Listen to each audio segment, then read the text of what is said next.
നമുക്ക് തിരുവോണ സദ്യക്ക് എന്തൊക്കെയാണ് നമുക്ക് നോക്കാം.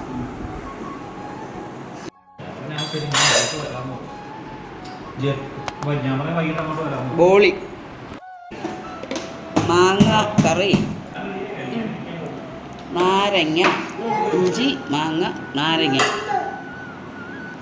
നാരങ്ങ അച്ചാർ, ഇഞ്ചിക്കറി, മാങ്ങ കറി. അമ്മ ഞാൻ കാണിക്കാം.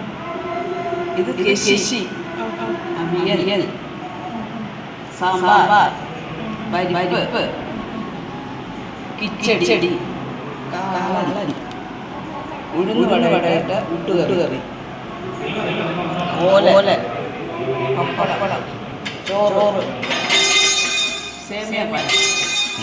ശർക്കര വരട്ടി, കാവറുത്തത്, കാബേജ് തോരൻ, പായസം, പായസം, പഴം.